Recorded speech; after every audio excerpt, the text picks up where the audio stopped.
구독, 좋아요 꾹꾹. 여러분 반갑습니다. 말씀 창고의 서현 목사입니다. 오늘도 시청해주셔서 감사합니다. 여러분의 구독과 좋아요, 알람 설정으로 저희 채널을 응원해주세요. 항상 함께 해주셔서 감사합니다. 오늘은 오바댜 1장 1절부터 14절 말씀입니다. 오바댜는 짧은 말씀입니다. 그런데 이 말씀을 통해서 주님께서는 우리에게 무엇을 말씀하실까요? 오늘은 교만은 국가도 무너뜨리는 것에 대한 이야기를 하고 계십니다. 오늘 이 말씀을 통해서 우리에게 주시는 하나님의 마음을 함께 묵상해 보기 원합니다. 1절부터 말씀입니다. 오바댜의 환상입니다. 여호와 하나님께서 에돔에 대해 말씀하셨습니다. 여호와께서 심부름꾼을 민족들에게 보내시며 너희는 일어나라 에돔과 싸우러 나가자라고 하시는 말씀을 들었습니다. 보아라, 내가 너를 이방 민족들 가운데 가장 작게 만들 것이니 내가 철저히 멸시당하게 될 것이다. 높은 평원의 바위 굴 은신처에 살며 누가 나를 땅바닥으로 끊어낼 것인가 라고 스스로 말하는 사람들아, 내 교만한 마음이 너를 속였다. 내가 독수리처럼 높이 날고 내가 별들 사이에 둥지를 틀더라도 내가 거기에서 너를 끌어낼 것이다. 여호와의 말씀이다. 내게 도둑들이 들고 밤에 강도들이 들어도 그들이 취할 만큼만 훔쳐가지 않겠느냐. 내게 포도 따는 사람들이 와도 포도를 얼마쯤은 남겨두지 않겠느냐. 그런데 너는 얼마나 처참히 파괴될까. 에서가 어찌 그렇게 샅샅이 뒤져지고 그가 숨겨둔 보물이 약탈되었는가. 너와 동맹을 맺은 모든 사람들이 너를 국경으로 몰아내고 너와 화평한 사람들이 너를 속이고 너를 제압했다. 너와 함께 식사하던 사람들이 내게 덫을 놓았지만 너는 이를 알지 못하는구나. 여호와의 말씀이다. 그날에 내가 에돔의 지에 있는 사람들을 멸망시키며 에서의 산에 있는 지각 있는 사람들을 멸망시키겠다. 드마나 내 용사들이 두려움으로 질릴 것이며 에서의 산에 있는 모든 사람이 학살당해 전멸될 것이다. 내 동생 야곱에게 행한 폭력 때문에 내가 수치를 뒤집었을 것이고 내가 영원히 멸망하게 될 것이다. 내가 수수방관하고 서있던 그날 곧 낯선 사람들이 야곱의 재산을 가져가고 이방 사람들이 그의 문으로 쳐들어가 예루살렘을 두고서 제비 뽑게 하던 그날에 너도 그들 가운데 한 사람과 같았다. 내 동생의 날 곧 불행의 날에 너는 방관하지 말았어야 했다. 유다 자손들이 멸망하는 날에 그들을 보고 너는 즐거워하지 말았어야 했다. 그들의 고난의 날에 너는 입을 크게 벌리지 말았어야 했다. 내 백성들의 재앙의 날에 내가 그들의 성문으로 행진하지 말았어야 했다. 그들의 재앙의 날에 너만은 그의 재앙을 방관하지 말았어야 했다. 그들의 재앙의 날에 너는 그들의 재산에 손대지 말았어야 했다. 도망가는 사람들을 죽이기 위해 길목을 지키고 서 있지 말았어야 했다. 그들의 환난의 날에 너는 살아남은 사람들을 넘겨주지 말았어야 했다. 여러분, 오늘 말씀은 오바댜서 말씀이고 이 오바댜서는 오바댜가 기록한 내용입니다. 오바댜라는 이름은 평범한 사람의 이름이었습니다. 당시 이스라엘 사람들의 이름 가운데 오바댜라는 이름이 많았던 것이죠. 따라서 우리는 오바댜서를 읽으면서 오바댜가 누구인지 잘 알지 못합니다. 예언자라는 것 외에 별로 알려진 것이 없기 때문입니다. 너무 정보가 없는 상황이기 때문에 오바댜서를 읽으면서도 우리는 오바댜가 이것을 기록한 것을 알면서도 그 자신에게 주목하는 것이 아니라 그가 말한 선포의 내용에 더 주목하게 됩니다. 하나님께서는 그래서 오바댜를 사용하신 것 같습니다. 여러분, 하나님은 평범한 사람을 사용하십니다. 그 평범한 사람 중에 예언자를 불러주십니다. 그리고 그는 감추시고 주님의 예언의 메시지만 선포하게 하십니다. 이것이 하나님의 일입니다. 여러분, 우리는 감추어져야만 합니다. 아무리 큰 교회의 목사라고 하더라도 하나님 앞에서는 아무것도 아닙니다. 우리는 다 감추어지고 오직 예수 그리스도만 드러나야만 합니다. 그것이 주님께서 원하시는 것이죠. 주님께서 이렇게 오바댜를 사용하심으로 말미암아 우리는 오바댜가 드러나지 않고 겸손하게 감추어진 존재라는 것을 알게 됩니다. 그것을 통하여서 오늘 말씀하시는 교만한 사람들과 대조적으로 하나님께서는 메시지를 전해주시는 것입니다. 오바댜서의 저작 연대를 살펴보면 여로보암의 통치 기간인 기원전 845년경으로 추정됩니다. 이스라엘에서 예언하던 엘리야, 엘리사와 동시대의 사람으로 보이는데요. 이것을 보면 엘리야, 엘리사와 같이 사역을 한 사람이라고 생각을 할 수도 있을 것입니다.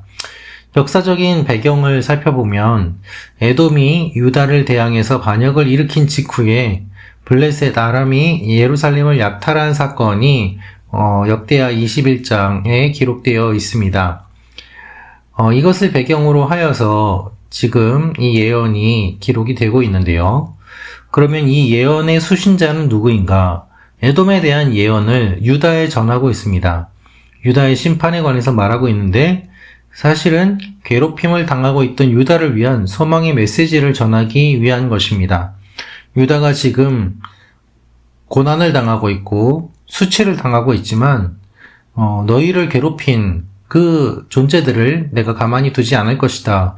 주님께서 이렇게 말씀하시는 것이죠. 그래서 기록 목적을 보면 유다의 저지른 죄 때문에 에돔이 멸망할 것이다. 이것이고요. 그래서 유다를 위로하시기 위한 하나님의 마음이 오늘 말씀에 담겨 있는 것입니다. 남유다와 북이스라엘 가운데 하나님께서는 유다를 그래도 더 바라보시고 말씀하고 계시는 것입니다. 오늘 말씀을 보면 어떠한 내용이 기록되어 있는가? 에돔에 대한 이야기가 기록되어 있는데요. 에돔은 무적이라고 생각했습니다. 오늘 말씀을 보면 이렇게 기록되어 있습니다. 누가 나를 땅에 끌어내리겠는가? 라고 말입니다. 그들은 높은 곳에 진을 치고 있었고 높은 자리에 앉았습니다. 그리고 누가 나를 끌어내겠는가? 라고 생각할 정도로 그들은 교만했습니다. 그 결과 멸망하게 되는 것이죠. 하나님께서는 교만을 싫어하십니다. 그 교만한 사람, 교만한 나라, 교만한 민족, 하나님은 다 싫어하시고 멸망시키십니다. 이것이 오늘 말씀입니다. 교만은 한 나라도 무너뜨리는 것입니다. 하나님께서는 교만한 이들을 바라보시면서 너희가 하나도 남지 않을 것이다. 철저하게 파괴될 것이다. 라고 말씀하십니다. 그 이유는 그들의 교만과 교만을 배경으로 하여 시작된 죄 때문입니다. 사랑하는 말씀창고 가족 여러분, 우리는 교만하지 않습니까? 우리 나라는 어떻습니까? 하나님 앞에 교만해서 망한 나라들이 있습니다. 그 나라들을 혹시 알고 계십니까? 역사를 바라보면 우리가 우연히 망한 나라처럼 보이지만 실제로는 교만했기 때문에 망한 것임을 보게 됩니다. 한 개인이 교만하면 망합니다. 한 나라도 망합니다. 하나님께서는 그것을 말씀하고 계시는 것이죠. 그리고 또한 오늘 말씀을 보면 에돔은 에서의 후손인 것을 우리는 알고 있습니다. 따라서 야곱의 후손인 이스라엘과 에서의 후손인 에돔은 형제 나라입니다. 그런데 오늘 말씀을 보면 어떤 내용이 기록되어 있는가 하면 그들은 유다가 공격당할 때 멀리 서서 방관합니다. 유다의 불행을 고소하게 생각하고 유다가 어려울 때 돕지 않고 오히려 그것을 이용하고 유다가 약탈당할 때 함께 약탈하는 일들이 일어납니다. 하나님은 그것을 다 보고 계셨고 맹렬하게 비난하고 계시는 것입니다. 너희는 그렇게 해서는 안 됐다. 다른 사람들은 다 그렇게 하더라도 너희만은 그렇게 해서는 안 됐다. 그래서 너희는 심판을 받는 것이다. 라고 말씀하시는 것이죠. 사랑하는 말씀창고 가족 여러분, 사랑하는 가족을 배신하거나 더욱 괴롭힌다면 하나님은 어떠한 반응을 보이실까요? 마땅히 사랑해야 되는 사람을 사랑하지 않고 배신하고 괴롭히고 힘들게 한다면 그것만큼 괴로운 일은 없을 것입니다.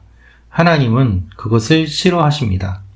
마땅히 사랑해야 될 사람은 사랑해야 되고 또한 원수까지도 사랑하라고 주님 말씀하십니다. 근데 하나님 앞에서 봤을 때 에돔과 이스라엘은 어떻게 보면 같은 야곱과 에서, 즉 아브라함의 후손인데 이렇게 서로 반목하고 또한 상대의 불행을 즐거워하는 이 모습을 바라보시면서 하나님은 마음이 아프셨고 그렇게 해서는 안 된다고 말씀하시는 것입니다. 사랑하는 말씀 창고 가족 여러분, 우리나라의 모습을 한번 생각해 보면 좋겠습니다. 남한과 북한은 어떻습니까? 서로 미워해서는 안 됩니다. 품어야만 합니다. 그리고 언젠가는 통일이 되도록 기도해야 합니다. 힘써야 합니다. 하나님 앞에 한 민족임을 기억하며 긍휼한 마음을 가져야 되지 않겠습니까? 한 민족뿐만 아니라 한 나라뿐만 아니라 우리가 살고 있는 공동체도 역시 마찬가지입니다. 한 공동체임을 우리는 기억해야 됩니다. 나는 먹고 살기에 부족함이 없으니 괜찮다가 아니라 나는 먹고 살기에 부족함이 없지만 먹고 살기에 힘든 사람들이 있음을 알고 또한 그들을 위해서 섬기고 기도하고 헌신해야 되는 것이 하나님께서 원하시는 모습인 것이죠. 나 스스로는 어떻습니까? 먹고 살기 어려울 수 있습니다. 그러나 나보다 더 어려운 사람들이 있는 것 또한 사실입니다. 하나님은 어려울 때 어려운 사람들을 착취하는 그 사람들, 그들의 악함을 다 기억하십니다. 시대가 어렵습니다. 경제적으로 어렵습니다. 그 틈을 노리고 고리대금으로 사람들의 아픔을 더 이용하거나 또한 그 틈을 노리고 사기를 치거나 그 틈을 노리고 관계를 깨뜨리거나 그 틈을 노리고 자신의 이익을 취하려고 하는 많은 유혹의 세력들과 죄악의 일들이 우리가 살고 있는 이 시대에 계속해서 일어나고 있습니다. 하나님은 그것을 싫어하십니다. 특별히 그 모든 일들을 하는 배경은 교만하기 때문입니다. 나는 괜찮아. 나는 먹고 살만해. 나는 이 정도를 해도 돼. 이렇게 해도 나는 처벌받지 않아. 그 모든 일들이 다 교만을 배경으로 하고 있는 것이죠. 그래서 우리는 기도해야 됩니다. 교회는 기도해야 되고 더 낮아져야 되고 겸손해야 되고 하나님께서 원하시는 방향으로 나아가야 되는 것이죠. 그러한 일들이 오바댜 말씀을 묵상하면서 우리에게 적용되기를 원합니다. 기도하겠습니다. 살아계신 아버지 하나님, 우리가 오바댜 말씀을 통해서 교만하지 않고 겸손하게 주님 앞에 나아가기로 결단합니다. 우리의 마음을 돌아보게 하시고 또한 이 나라와 민족을 불쌍히 여겨 주옵소서. 예수님의 이름으로 기도합니다. 아멘.